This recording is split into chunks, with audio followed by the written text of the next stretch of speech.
Nous sommes aujourd'hui vendredi, il me semble. Vendredi 26 juillet 2013, il est 13h57. Et je continue la lecture du précédent livre qui a été entamé, à savoir Romains, et en sachant que j'en étais arrêtée au chapitre, au chapitre 6, il me semble. Ouais, je ne sais plus exactement, mais je crois que c'est ça. Donc on reprend la lecture au chapitre 7. Chapitre 7 donc du livre. Alors je vérifie comment il appelle, je crois que c'est l'épître de Paul aux Romains, chapitre 7.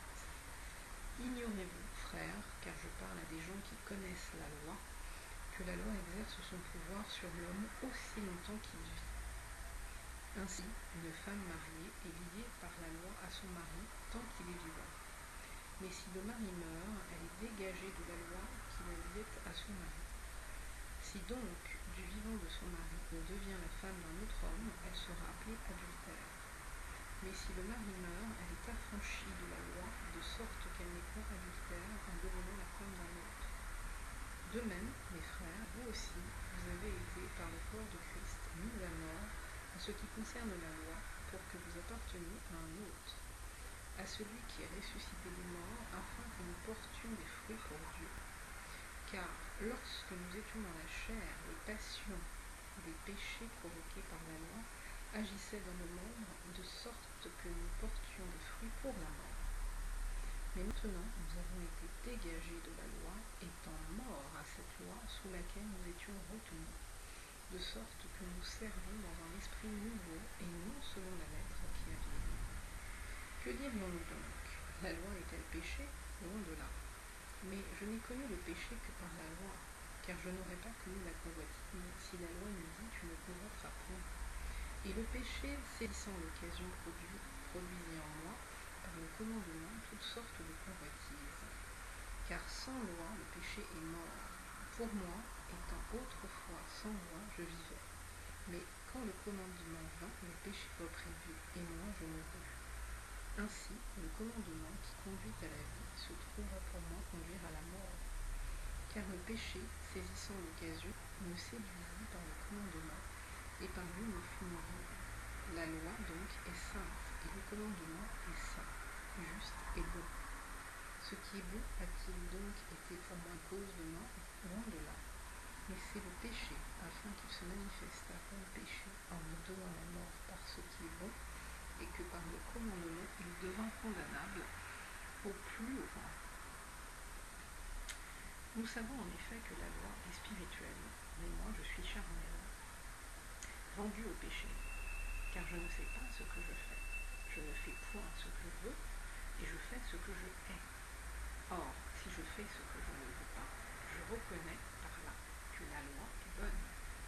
Et maintenant, ce n'est plus moi qui le fais, mais c'est le péché qui habite en moi. Ce qui est bon, je le sais, n'habite pas en moi, c'est-à-dire dans ma chair. J'ai la volonté, mais non le pouvoir de faire le bien. Car je ne fais pas le bien que je veux, et je fais le mal que je ne veux pas. Et si je fais ce que je ne veux pas, ce n'est plus moi qui le fais, c'est le péché qui habite en moi. Je trouve donc en moi cette loi de droit. Quand je veux faire le bien, le mal est attaché. Car je prends plaisir à la loi de Dieu, selon l'homme intérieur, mais je vois dans mes membres une autre loi qui lutte contre la loi de mon entendement et qui me rend captif de la loi du péché qui est dans mes membres. Misérable que je suis, qui me délivrera du corps de cette mort? Grâce soit rendue à Dieu par Jésus-Christ notre Seigneur. Ainsi donc, moi-même, je suis par l'entendement esclave de la loi de Dieu, et je suis par la chair esclave de la loi du péché. Il n'y a donc maintenant aucune condamnation pour ceux qui sont en Jésus-Christ, qui marchent non selon la chair, mais selon l'esprit. Chapitre 8, c'est le chapitre 8 que je viens de lire. Je recommence, chapitre 8. Il n'y a donc maintenant aucune condamnation pour ceux qui sont en Jésus-Christ, qui marchent non selon la chair, mais selon l'esprit. En effet, la loi de l'esprit de vie en Jésus-Christ m'a affranchi de la loi du péché et de la mort. Car, chose impossible à la loi, parce que la chair la rendait sans force, Dieu a condamné le péché dans la chair en envoyant à pécher son propre Fils dans une chair semblable à celle du péché, et cela afin que la justice de la loi fût accomplie en nous qui marchons, non selon la chair, mais selon l'esprit. Ceux en effet qui vivent selon la chair s'affectionnent aux choses de la chair, tandis que ceux qui vivent selon l'esprit s'affectionnent aux choses de l'esprit. Et l'affection de la chair, c'est la mort, tandis que l'affection de l'esprit, c'est la vie, la paix. Car l'affection de la chair est inimitié contre Dieu, parce qu'elle ne se soumet pas à la loi de Dieu, et qu'elle ne le peut même pas. Or, ceux qui vivent selon la chair ne sauraient plaire à Dieu. Pour vous, vous ne vivez pas selon la chair, mais selon l'esprit, si du moins l'esprit de Dieu habite en vous. Si quelqu'un n'a pas l'esprit de Christ, il ne lui appartient pas. Et si Christ est en vous, le corps, il est vrai, est mort à cause du péché, mais l'esprit est vie à cause de la justice. Et si l'esprit de celui qui a ressuscité Jésus d'entre les morts habite en vous, celui qui a ressuscité Christ d'entre les morts rendra aussi la vie à vos corps mortels par son esprit qui habite en vous. Ainsi donc, frères, nous ne sommes point redevables à la chair pour vivre selon la chair. Si vous vivez selon la chair, vous mourrez, mais si par l'esprit vous faites mourir les actions du corps, vous vivrez. Car tous ceux qui sont conduits par l'esprit de Dieu sont fils de Dieu. Et vous n'avez point reçu un esprit de servitude pour être encore dans la crainte, mais vous avez reçu un esprit d'adoption, par lequel nous crions Abba, Père. L'Esprit lui-même rend témoignage à notre esprit que nous sommes enfants de Dieu. Or, si nous sommes enfants, nous sommes aussi héritiers, héritiers de Dieu et co-héritiers de Christ, si toutefois nous souffrons avec lui, afin d'être glorifiés avec lui. J'estime que les souffrances du temps présent ne sauraient être comparées à la gloire à venir qui sera révélée pour nous. Aussi, la création attend-elle avec un ardent désir la révélation des fils de Dieu.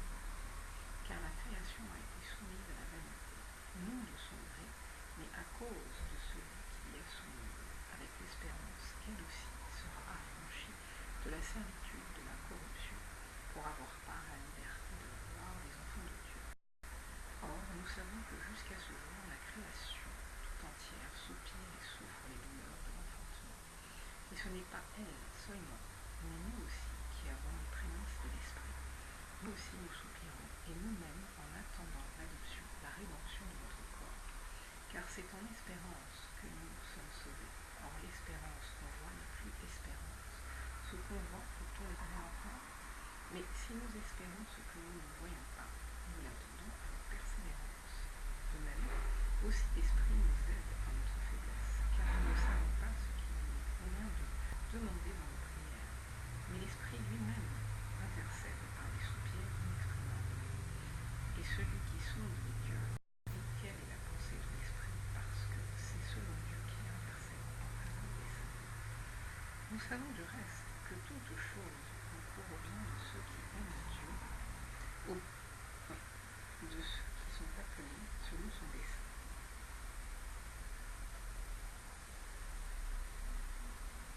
Car ceux qu'il a connus d'avance, il les a aussi prédestinés à être semblables à l'image de son Fils, afin que son Fils fût le premier-né entre plusieurs frères. Et ceux qu'il a prédestinés, il les a aussi appelés. Et ceux qu'il a appelés, il les a aussi justifiés. Et ceux qu'il justifie, il les a aussi glorifiés. Que dirons-nous donc à l'égard de ces choses? Si Dieu est pour nous, qui sera contre nous?